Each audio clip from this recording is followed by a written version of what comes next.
Today is Sunday, the 23rd of June, 2019. I'm Keith War, and welcome to another episode of Homeless in Titusville. And today I'm being joined by, what is your name, sir? Nicholas Commonis. And how do you spell your last name there, Nick? Commonis. Is that Greek? Yes, sir. Oh, okay. You speak Greek? No, sir. No Greek. Okay, all right. And how old are you? I'm 53 years old. 53. And how long have you been homeless? About 4 months. 4 months. And what's the cause of your homelessness? I worked at CMAX up the block, and then the company folded and moved to Cocoa. And I ended up here, homeless, and I was putting applications in. I have a pretty good resume. I got 40 years work experience in concrete. And then, it's just been tough here in Titusville. It's not much work. So you're working full time, and you were homeless? I was working full time, and then the job was complete. Oh, okay, and then gotcha. they moved to Cocoa Beach. And how long were you with that company? 2.5 years. The name of the company was International Erosion Control, and that was pretty much it. So where were you living when you were working for them? I was living on the premises, 511 Garden Street. Oh, okay. Yes, I was living on CMAX property. I lived in a camper there. Oh, it's an interesting situation. Yeah, so it was actually a good job. They paid me $18.50 an hour. So I had it made for a while. And then after the job was complete, we put in concrete blocks into the ocean off of Melbourne to create erosion control. Oh, for like a artificial reef. Exactly, yeah. And the job was paid for by the state. And then after the project was done, here I am, I'm homeless, Wow. So I continued to put applications in everywhere, but, competition's kind of thick. Yeah. So I'm like, and then now this accident happened. Yeah, what happened to you recently? With the accident? Yeah, tell us about the accident. I was coming back from shrimping, and I was going back to Burger King, and I don't know, I ended up in the wrong spot. Somebody hit me, and before you know it, 2 days later, I woke up in a hospital in Melbourne. When you say they hit you, were you walking? Were you on a bike? No, were you driving a car? I was on a bicycle, and I don't remember anything after that because I was, knocked unconscious. Yeah, for 2 days. Wow. And I woke up in Melbourne. How long ago was that? How long ago was the accident? 13 days ago. 13 days ago. Yeah, so it was kind of tough. And we see you've got hospital armbands Yeah, I on and got stuff. all kinds of stuff from the hospital. Yeah. So tell me about what they did at the hospital. They did a battery test on me, blood test. I wasn't there for them installing the cage on my spinal cord, which is kind of keeping me upright. So you ended up having surgery from this accident? Yes. You had major back surgery? Yes. And we're going to show you guys some video of that. You guys are going to see Yes. the stuff. And what about other injuries besides your back? Not that that's not bad enough, but... Well, I have 2 fractures on each knee. So if I'm laying down or on the floor, I can't... The kneecaps are fractured. Yeah, so I can't get up. So it's hard for me to get up. So I'm sleeping in the tent right now, but it's just tough. And you got a little bit of a head injury, too. Yes. So, okay, did you hired an attorney, I would Yes. imagine? Okay. And who did you hire? I hired Morgan & Morgan. Okay. And did you let them know of your homeless situation? Absolutely. Pretty much they just told me, just try to maintain and we'll take care of the rest. And I told them, I said, I need a place to go, or I could just get up out of bed and just try to regain some type of normal function. Yeah. And it's kind of strange because sleeping in a tent, laying on the floor, it's just not going to happen with the mosquitoes, and I can't get up. So it's just kind of tough. Wow. Here, I'm going to ask you to slide over just an inch or two. Sorry, it's It's all right. take a minute. Now, how about the hospital? That's good. It's good. How about the hospital? Did the hospital know that you're homeless? Yeah, I explained to them, and everything they wanted from me was they were looking to put me in a drug rehab, and I told them Why? I'm Yeah, not. why? I told them because that's all they had available, but I'm not a junkie. I'm not on drugs or anything. I just was in a really bad accident. And they said, well, in order to meet the criteria, you have to work, you got to clean, you have to do stuff. And I said, well, I'm crippled, literally. Yeah, literally. And So it was like a hostile type thing. You got to Yeah. earn your keep type thing. But how do you earn your keep if you're exactly. just recovering from surgery? Yeah, so that was no good. And then after that, I talked to a social worker, and they said they were working on it. And then before you know it, after 13 days, they just They told you pretty it's much time to threw me go. to, yeah, Threw you on the street. yeah. So They how dropped me off at the campsite. So they got you an Uber and literally dropped you off Yeah. at a tent. At the tent. And I was like, oh my God. So I called up my mom, and my mom's 81 years old. She's on a fixed income, and there's no way that she could really help me a lot, And so she's hysterical crying, and she's flipping out. So she understands that at this point, I'm pretty much crippled. So I can't even roll over to help myself. Yeah, how are you? Yesterday I shit my pants almost because I couldn't get up in time to go to the bathroom because I was laying on the floor. Little things like that to just make your life miserable. So I was like, oh my God. Did you have a drug or alcohol problem before No, this? not at all. So you've lived a normal once existence. in a while I have a beer or something here and there like Right. anybody else, but nothing major. That's why I didn't meet the criteria to go into the drug and alcohol thing because How about arrests? Have you ever been arrested? back in the day, years ago, Like minor stuff, misdemeanor? 92, 94. Oh, okay, like a lifetime ago. Yeah, just nothing lifetime. I'm not a felon or anything, but, mostly just work. And I just end up living here in Titusville, and that's about it. Wow. How about, do you have any children? Have you ever been married? I have no children. I've never been married. Okay. How about brothers and sisters? I have a brother and two sisters, but we haven't seen each other in 15, 20 years, so Do they know what has happened to you? I let them know and inform me, but I'm not getting much help from them, Right. So I just let them know that I'm alive, and but I'm not getting any help from them, Yeah. And kind of a strange thing. You're Sorry I'm holding my head up. because I you can't. got to do what you got to do. So a friend of yours, a woman named Shelly from Texas, she watches my show, and she contacted me and said, hey, our friend Nick is in your town and told me what happened to you. And I thought, this is unbelievable, because I just can't imagine, I thought for sure like a social worker would step in, Yeah. or they would put you somewhere. I've been told that the Brevard Sharing Center puts people up after accidents. I don't know if that's true. Certainly I'll make a phone call on your behalf on Yeah, Monday. no one's ever pointed me in that direction. So with the hospital, they just kind of took care of me, patched me up, and And just put you on the street. yeah, so I was like, wow. I thought they were going to hold on to me until I was better. I think this is shocking. I don't think most people realize that this is what they do. I think most people thought, like me, that, a social worker gets involved, they give you some kind of resource, they do something to help you. Yeah. But no, this is my first time going through this. And is this the first time you've ever been homeless in your life? Yes. So here he is, a normal guy. He just lost his job, is homeless for a little while, and then got hit.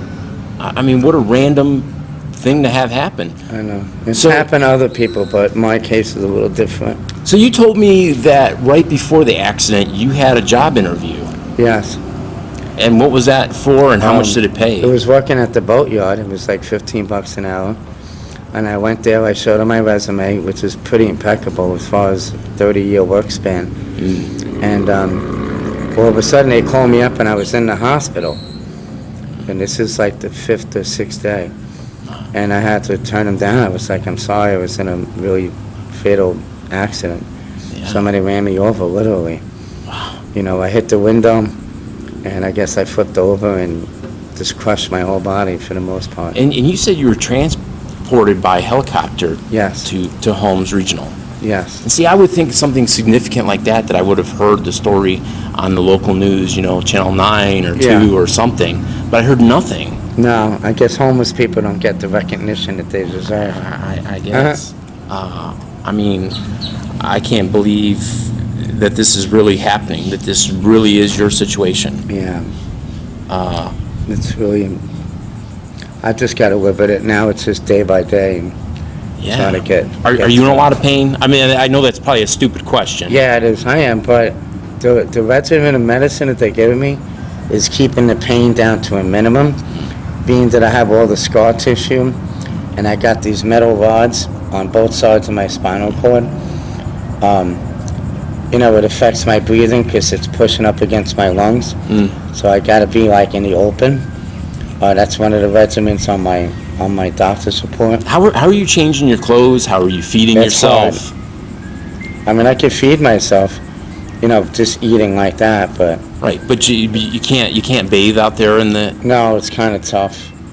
So it's been a while since I had a shower. And it's really important that you keep clean with all these injuries. Yeah, because I have open scars on my kneecaps, and I'm trying not to get them, infected. Yeah, absolutely. But for the most part, it's just hard to bathe. Like I'll shower up and use a washcloth here and there, but a normal bath, really hard to come by. How about clothing? Clothing I usually get from the church, but I can't wash anything, so I usually just throw out what I have. Right, you got no choice. I'll just wear the same clothes for like 2-3 days, and just try to stay out of the sun, because with my condition. Yeah, and it's stifling heat. The heat is just absolutely stifling over at your camp. Yeah. I was over at your camp, and the difference in just a quarter of a mile makes to come over here to the park by the water. It's got to be like a 10 or 15 degree difference for sure. Easily. And inside the campground, it's nice when it's in the winter, but there's just all kinds of bugs, and it's just, they rip you to pieces. Yeah, do you see wildlife out there? Raccoons, squirrels, yeah, all kinds of everybody, stuff? raccoons. And now you can't even defend yourself. No, not even. So, that's why if I end up on the floor, I try to stay in the park bench where it's easy for me to get up, and I can eat. But living in the tent, when I was healthy, it wasn't that bad. Right. But, So you're able to keep clean and so Yeah. on and go out and look for jobs and all that kind of stuff. But not when you're crippled like this. It's just impossible. Wow. It's just incredible. What do you think the future is? I have no idea. I can't even be honest. I'm just trying to take it day by day. Just to go to the bathroom is Is a struggle. nice, yeah. Right. The other day I went to the bathroom in my pants because I couldn't get to the bathroom in time. It was a nightmare. And I felt more ashamed of myself than anything. So that diminished everything. I was like, God, just take me now. Right. I was like, for real. Yeah, right. I mean, I can't imagine how desperate I would feel in your situation. I told my mother, I was like, they should have just left me there. I was like, knowing that was going to be the case, but what can I do? Here I am. Wow. But, it's funny because I helped a lot of people out.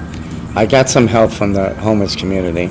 Yeah, the other homeless have been helping you out quite a bit. They've been helping me a little bit. They picked me up here and there to walk me to the store and, stuff like that. But, as far as the hospital itself, it's providing me with, where I can work my body out and get through this injury. Yeah, I don't know how you're going to be able to get to your appointments. No. How you're going to be able to get to physical therapy. Yeah, and they didn't even offer me physical therapy. So I don't Well, know. not right now. It's too early. It's too early for that kind of stuff. But it's pretty much it. Wow, that is just absolutely incredible. Just really unbelievable that they just put you out on the street like that. Yeah. Like, I just never would have thought in my wildest dreams that would be the reality. That, like, I don't know. I just think a lot of people are under the impression that there's some kind of safety net in society, that there's help out there for people in a situation like you. And the whole thing in my situation is I was always healthy. So if I was homeless, it wouldn't make a difference because then I could always get back on my feet. But when you're crippled and you got no spinal cord and your knees ain't working, it's over. Yeah. Did they tell you like what your future is going to be like?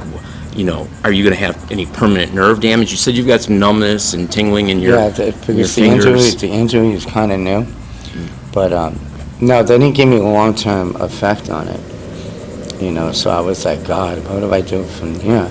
And then I was under the impression that they would, you know, put me in some type of nursery home or something where I can try to work myself Right, skilled back. nursing facility or something. Yeah, but they just dropped me off at the tent site. And I was like, really?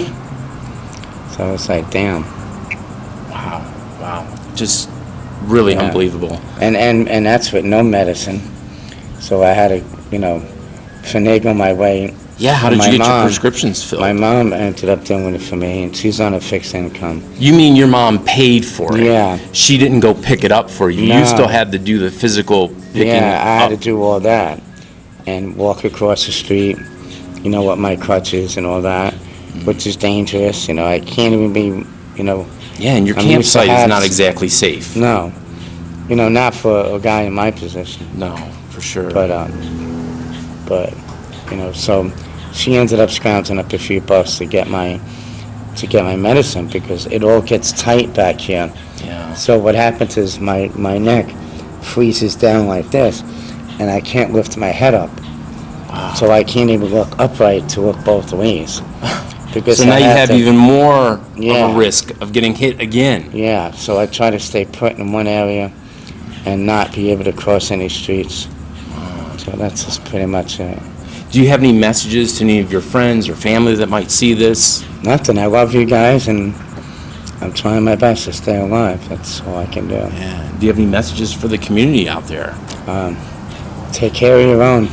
Yeah. And if you guys have any resources, you know, if you guys know of a program, something, this is just an unbelievable story. This should not be the case.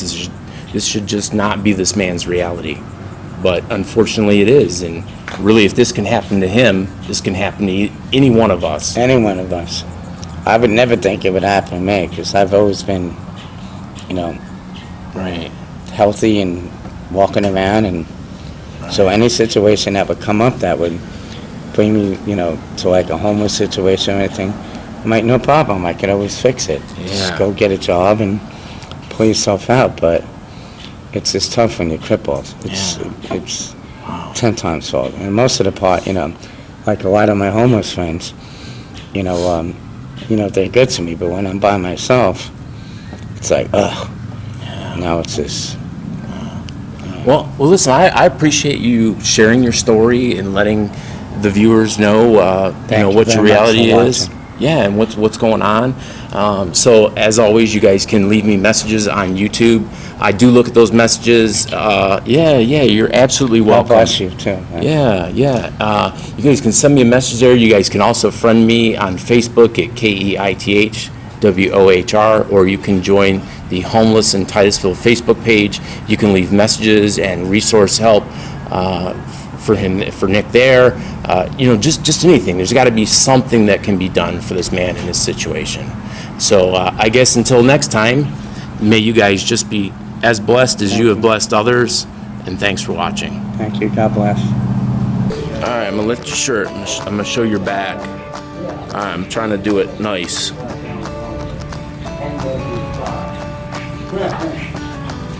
Oh my God.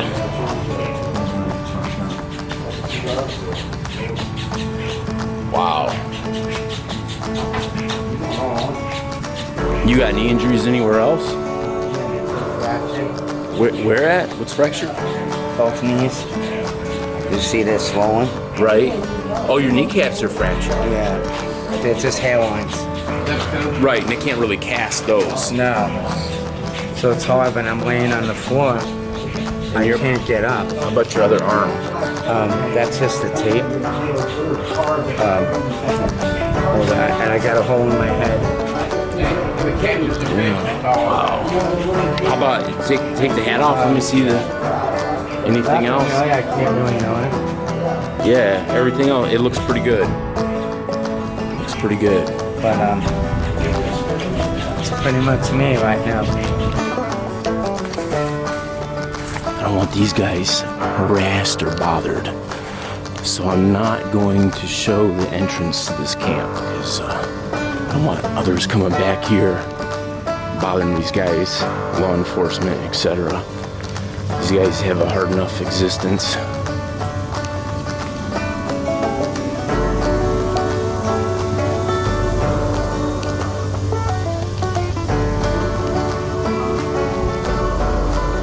This is the reality for a lot of the homeless here in Titusville. Well, a lot of the homeless all over the U.S. It's just the way things are, I guess. Or the way they should be.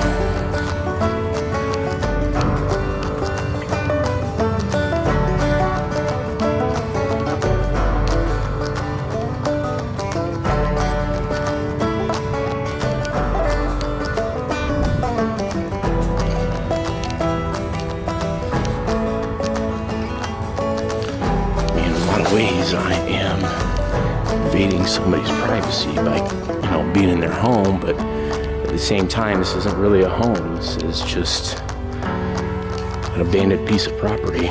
Somebody owns it. Nick! Nick!